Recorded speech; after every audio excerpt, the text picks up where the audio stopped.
em algum lugar nos Alpes Utais, na fronteira. Entre a Áustria e a Itália, 2 caminhantes, desceu uma geleira em setembro, tarde em 1991, e encontraram um corpo em o gelo derretendo. Eles presumiram que fosse um acidente recente de escalada. O frio, silêncio, a forma emergindo parcialmente A geleira não lhes disse nada além disso. Então os pesquisadores chegaram e a história começou a desmoronar. Isso não era uma morte recente. O homem no gelo está lá há 5.300 anos, mais antigo que as pirâmides mais antigas que Stonehenge. Durante 3 décadas, os cientistas têm circulei uma pergunta. O que o matou? Essa é a principal teoria. Assassinado. Uma flecha no ombro, um golpe. Na cabeça, uma emboscada nos Altos Alpes. Então novas tecnologias de imagem chegaram e o caso foi reaberto. O veredito o que foi mantido por anos começou a desmoronar. Isto é, o que a ciência finalmente revelou. 19 de setembro de 1991. 2 caminhantes alemães chamados Helmut e Erika. Simon estava descendo de um passo alto nos Alpes Otwal quando eles viram algo escuro no gelo derretendo. À primeira vista parecia lixo. O tipo de detritos que aparecem em geleiras à medida que o gelo recua no final. Verão. Eles se aproximaram. O que eles viram era a metade superior do corpo humano, coriáceo e marrom projetando-se do geleira em um ângulo estranho de bruços braços, torcido por baixo. Eles presumiram que era uma morte recente, talvez de um alpinista, apanhado numa tempestade na temporada anterior. Eles relataram a descoberta e, ao longo do tempo, nos dias seguintes chegou uma equipe de resgate para retirar o corpo do gelo. O trabalho era difícil, havia britadeiras. Usado. A carroceria foi danificada no processo. Ninguém ainda entendia o que eles estavam lidando com isso. A suposição se mantinha, mesmo enquanto a recuperação se desenrolava. Um moderno morte, um acidente trágico, um corpo que seriam identificados, lamentados, e voltei para a família. Depois as ferramentas. Apareceu. Perto do corpo incrustado no gelo, colocou um machado de cobre e uma adaga de sílex, fragmentos de vestuário feitos de couro e grama trançada. Os arqueólogos que estavam chamado começou a entender que algo mais estava acontecendo ali. As roupas estavam erradas. As ferramentas estavam errado. O homem no gelo não pertencia àquele lugar. Ao século XX, a datação por radiocarbono deu a resposta. E a resposta mudou tudo. O corpo tinha 5.300 anos. O homem havia morrido por volta de 3.300 a.C. no final do século XIX. Idade do cobre em uma Europa que ainda não. Stonehenge foi construído em um mundo que não vera a ascensão do egípcio. Pirâmides por mais 7 séculos. Ele jazia naquele gelo desde antes da invenção da escrita em qualquer lugar do continente. A geleira o havia sustentado do outro lado. Toda a extensão da história europeia registrada, e então o devolveu silenciosamente. O mundo lhe deu um nome Utsi em homenagem a montanhas que o haviam escondido Utal. Alpes. É um nome que se tornou familiar para qualquer pessoa que tenha lido sobre o Homem de Gelo em as décadas que se seguiram, mas vale a pena. Parando para refletir sobre a estranheza da situação. Um homem que viveram antes que qualquer um de nós pudesse ter. Imaginou que um nome existisse, quem sabe. Ele mesmo, apenas por qualquer som seu, as pessoas usavam para ele, agora carrega o nome da cordilheira que se tornou seu túmulo. O homem físico começou a surgir, foco enquanto os pesquisadores trabalhavam no restos mortais. Ele tinha cerca de 45 anos quando, na época de sua morte. Ele tinha cerca de 1,52 metros de altura, 3 polegadas. Sua pele estava coberta de tatuagens, dezenas deles agrupados em torno de suas articulações e ao longo de sua espinha dorsal. Seu corpo era magro, desgastado, moldado por uma vida vivida ao ar livre em altitude. E a pergunta que assombraria as 3 décadas seguintes começaram a tomar forma. Como esse homem acabou morrendo sozinho, uma passagem de montanha? Para entender quem era o Ezio, os pesquisadores tiveram que olhar além do corpo e nos genes que carregava. DNA. A análise o colocou em uma linhagem conhecida. Como o grupo Haplo-K1F, uma linhagem materna que, desde então, tornou-se extremamente raro. Os parentes genéticos modernos mais próximos ainda vivem em a Ilha da Sardenha e em bolsões as montanhas do Cáucaso, milhares de quilômetros do desfiladeiro onde ele morreu.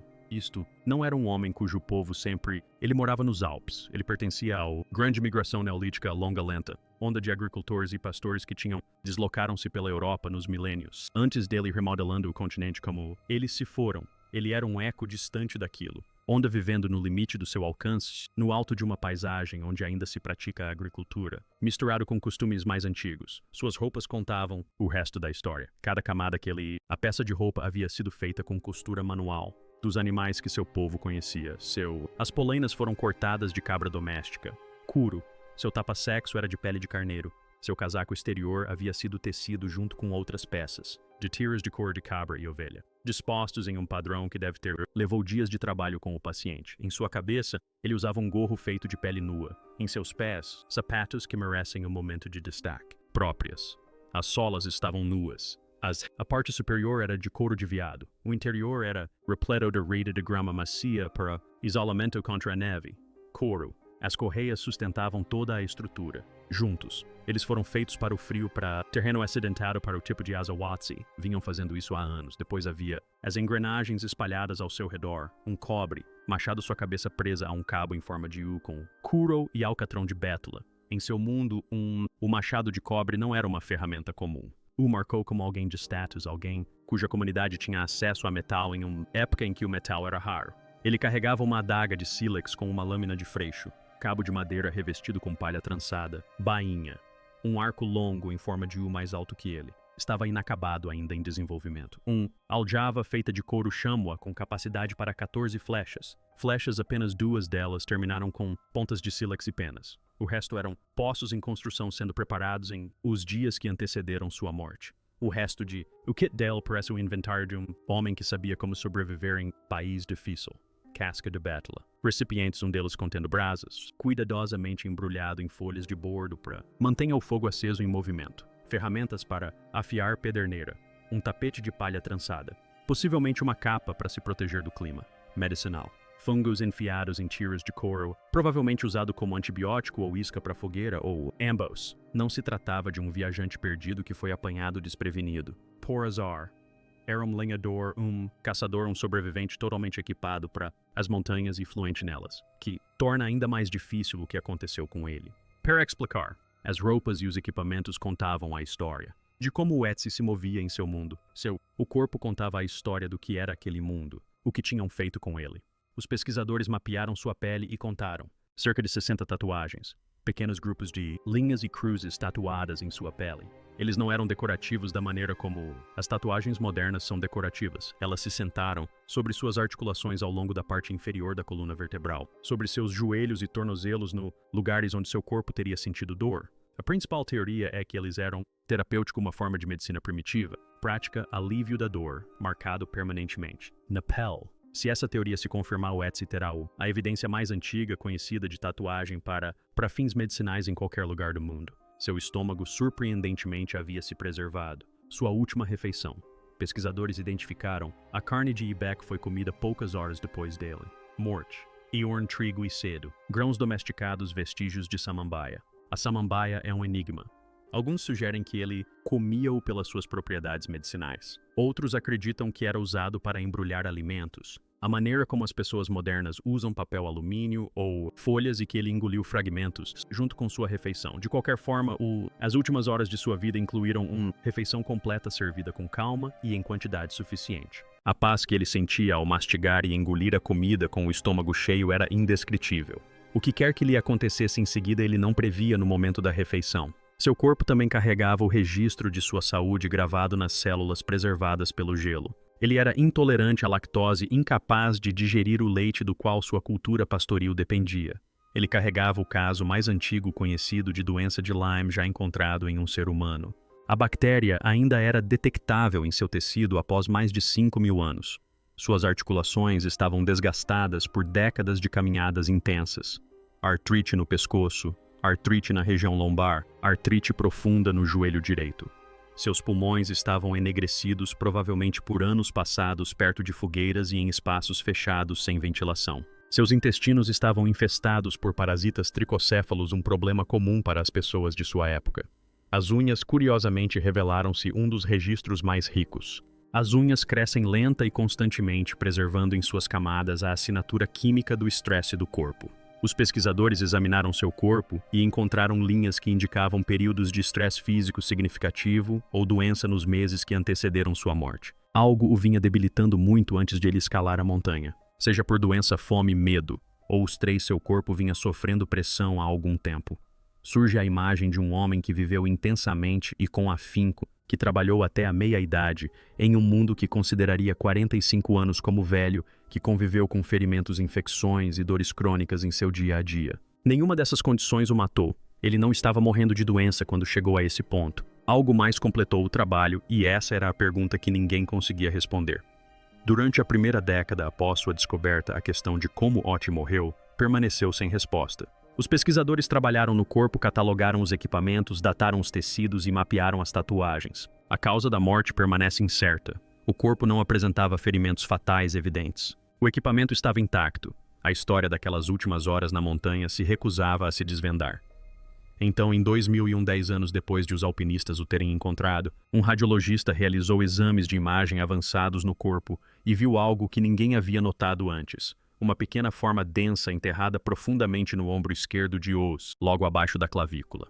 Uma ponta de flecha de pedra. A bala entrou por trás, penetrou fundo em suas costas e alojou-se no tecido próximo à omoplata. A descoberta mudou tudo. Ia não havia simplesmente morrido na montanha. Ia havia sido baleada. A teoria se formou quase que imediatamente e com força cinematográfica. Ia havia sido caçada. Alguém se aproximou por trás e atirou uma flecha que perfurou um vaso sanguíneo importante. O ferimento no ombro sangrou abundantemente. Ele morreu ali mesmo na neve em questão de minutos. A flecha o matou e o matou rapidamente. O quadro se tornou mais claro quando os pesquisadores encontraram mais ferimentos no corpo, depressões e fraturas no crânio interpretadas como marcas de um golpe severo, talvez de um porrete ou um objeto contundente pesado. Um corte profundo em sua mão direita cicatrizou apenas parcialmente, sugerindo um ferimento defensivo sofrido poucos dias antes de sua morte. Um padrão se formou. Otzi havia se envolvido em uma luta antes de chegar à montanha.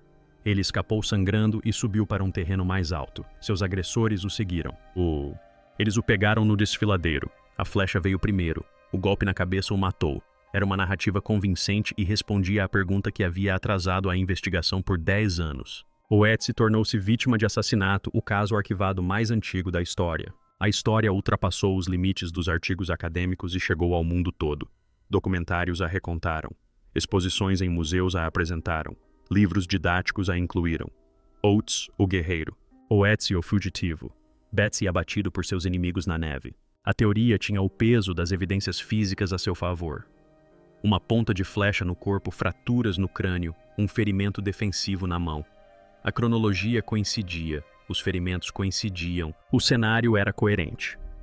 Por quase 2 décadas, essa foi a versão aceita dos acontecimentos e consolidou-se como o caso resolvido. O Homem de Gelo havia sido assassinado nos Alpes e a arqueologia forense havia remontado 5.000 anos para reconstituir o crime. Mas a ciência não deixa os casos ficarem sem solução por muito tempo.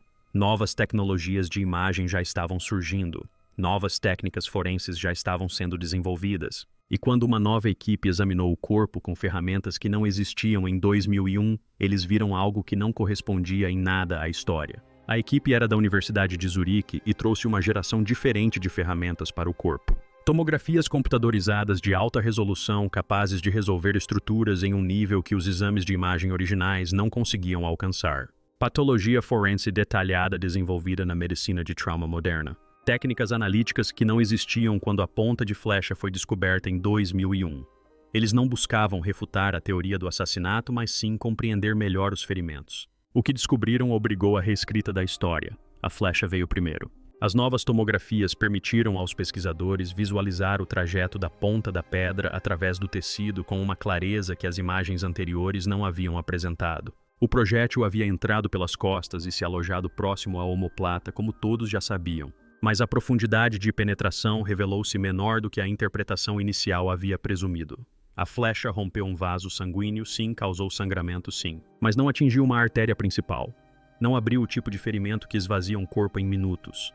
Os números eram impressionantes quando a equipe os calculou. O sangramento interno total causado pelo ferimento da flecha foi estimado em cerca de 100 mililitros, aproximadamente meia xícara. Era o suficiente para causar dor significativa. O suficiente para deixar seu braço esquerdo enfraquecido ou inutilizado. O suficiente para dificultar a locomoção de um homem em terreno acidentado. Não bastou matá-lo. Não rapidamente, não por si só. O ferimento em torno do qual a teoria do assassinato baseara toda a sua argumentação revelou-se grave, mas tratável. Doloroso e debilitante, mas não o tipo de ferimento que explica como Otzi acabou morto em uma passagem de montanha. Depois vieram os ferimentos na cabeça, e os novos exames de imagem contaram uma história diferente também nesse aspecto. As fraturas e depressões em seu crânio, antes interpretadas como marcas de um golpe premeditado, apresentaram uma aparência diferente sob análise de alta resolução. O padrão era mais consistente com uma queda acidental do que com um golpe deliberado. Utsi estava usando seu gorro de pele nua quando morreu. A pele teria amortecido o impacto de uma queda de cabeça em terreno rochoso alpino. Os ferimentos eram significativos. Podem tê-lo deixado atordoado, mas não pareciam ter sido causados por um inimigo empunhando um porrete sobre ele. Os dois pilares da teoria original começaram a ruir. A flecha fatal não foi fatal. O golpe final não foi golpe algum. O que fora apresentado durante 2 décadas como um caso claro de assassinato nos Alpes, de repente tornou-se um caso sem causa de morte definida. Os ferimentos existiam. O conflito fora real. Alguém atirara nele. Algo o atingira na cabeça, mas nenhum dos ferimentos examinados com ferramentas modernas parecia suficiente para explicar o que acontecera naquela passagem, o que deixava uma pergunta sem resposta. Se esses ferimentos não mataram Utsi, o que matou, a resposta a que os pesquisadores chegaram é tão drástica que reformula completamente a imagem que alguém já teve dos momentos finais de Utsi. Ele morreu congelado. Hipotermia, não homicídio. A montanha o matou. Não a flecha, não o golpe, não o inimigo que o perseguira pela passagem. O carvão fez o trabalho que nenhuma das armas conseguira terminar.